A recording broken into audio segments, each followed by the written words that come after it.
What's up, you guys? This is One and Done Weekly. My name is Sarah.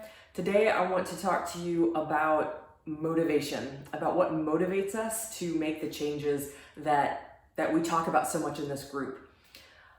If you have listened to me talk about my own journey, I realize it probably sounds like most of my motivation is wrapped up in looking good. I share a lot about dealing with low self-esteem and worrying about what other people think of me and how I look in comparison to other people. But that is actually just a small piece of why this group exists, why I care about the topic of health and fitness so much. Now, I will say, if the goal of looking good is an absolute worthy goal, so that is definitely part of why I do what I do. But there's a much, much deeper drive that I have, and I want to share where that drive comes from, first of all, and then I'll talk to you about what that drive is for me. So I have shared before, and I'll share here again, my mom is somebody that she is a big piece of why health and fitness is so big for me. And from as long as I can remember, my mom has had weight issues. She has, except for I think 2 times in my life that I can remember, she's always been very overweight. And as a little girl growing up, what I observed of her life experience was very much affected by her weight. And not only was she very heavy, but it also exacerbated knee issues that she had. And so growing up, what I saw of her is she would come home from work and she would usually just sit on the couch and watch TV. That's a lot of what she did. And on the weekends, I think I've shared, we would go to the movie theaters, we'd go see movies. We would walk around malls and things like that, but not a lot of movement. And so as a result, I ended up being the one that, I think by the time I was 12, I cooked most of the meals, I did most of the cleaning, and she just wasn't very active. And all of this became solidified, like the message that I picked up from this was really solidified when I was a senior in high school, and I had the opportunity to go on a senior trip. I went to a very small school, and so this was a huge opportunity for me. We went to Europe, and it was one of those trips where you see the whole group of students, and they've all got their luggage, and you pile on the big coach bus and you get driven around. But one thing about these kinds of trips, about these sort of tour trips, is there is a lot of movement that happens, a lot of walking. So on these trips, we would average anywhere from 20,000 to 40,000 steps in a day, which is a lot. And not only were we walking, but we were walking on cobblestone, on uneven ground. We'd have to climb up and down uneven steps. I remember one of my friends and I, we were in Pisa in Italy, and we ended up, no, not Pisa, it doesn't matter. We were in a small town in Italy that they had leaning towers. So this was not the Leaning Tower of Pisa, but there was a leaning tower. And one of my friends, he was like, let's go to the top of that. And we ended up climbing up to the top of it. And it was exhausting. But we got to the top and it felt so good. And I was like, oh, this is awesome.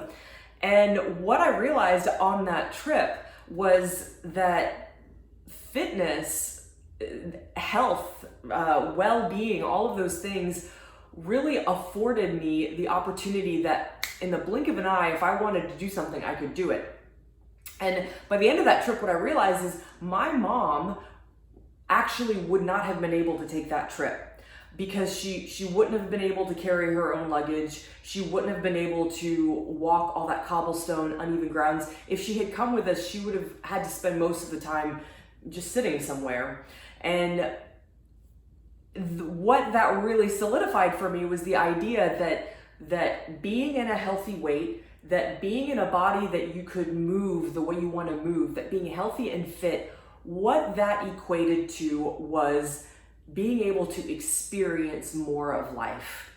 And so if you imagine, to me, it's kind of like going to a really nice what is it, a really nice like brunch buffet at a nice restaurant on Sundays, where you walk in and to me the idea is, if being healthy and fit is like you've got a ticket to that whole buffet. So you get to taste the shrimp if you want, you get to taste the steak, you get to taste that interesting side dish over there that I would probably never make in a million years, but somebody else did, so I'm gonna try it. Whereas for my mom, because she was on the other end of the health spectrum, for her to go into that sort of this metaphor buffet, she would only get to have the salad bar, which I like salads, don't get me wrong, but I want to be able to taste everything, right? And so to me, that's what health and fitness is what it does for me. Is it's not necessarily that I would do everything there is to do in life, but it means that if I have the opportunity, my health and fitness is not preventing me from doing it. So another fond memory I have is in college. One of my friends he was in the Air Force Academy, and he just happened to be driving through town. He called me up. He was like, "Sarah, do you want to go skydiving?" Yes, let's go skydiving. I can guarantee you my mom, during my life, there was never a point where she could have gone skydiving. And so yeah, like to me, my deep and abiding motivation for eating well, for, watching my portion size, for eating healthy food, for exercising, for training, all of those things, sure, they are allowing me to feel good in my skin, to look a certain way. But the most important, the deep abiding thing for me is that this is giving me the opportunity that if I want to go on a hike randomly, I can go on a hike. If I want to try something that requires any kind of physical effort, I can do it. This story for me also brings up a story of one of our clients that I'm working with right now, Christy. And if you know Christy, you know she is having incredible success right now. She's on a roll. She is doing all the things. And we were having a conversation just last week about what she did over the holidays. And she was telling me about how she painted a room in her house, how she organized her closet, how she donated 6 bags of clothes that no longer fit her. And not only was she able to donate them, she was able to actually donate them to friends and family. So all of these things that she was able to do as a result of her health and fitness. And not only that, but now her husband has been going to the gym because he's got to keep up with his hot wife, right? And her daughter is being influenced for better things. So her whole experience of life is also changing because of her health and fitness. And she just also happens to be looking good too. So what is the point of this talk? What I wanted to do with you today is invite you to play a game with me that I'm calling the bumper sticker game. And the bumper sticker game is, I want you to identify what your deep abiding why is. Why do you care about cooking amazing meals, healthy meals for you and your family? Why do you care that you're active and fit? When you have that why, I want you to put it on a bumper sticker, we'll say. If you could put that on a bumper sticker, what would your bumper sticker say? I can tell you for me, my bumper sticker would say, my health and fitness allows me to experience all that life has to offer. What would your bumper sticker say? Figure that out, drop it in the comments below.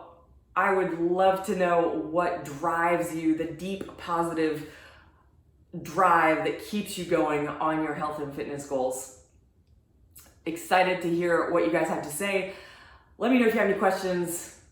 Have a wonderful week. Bye.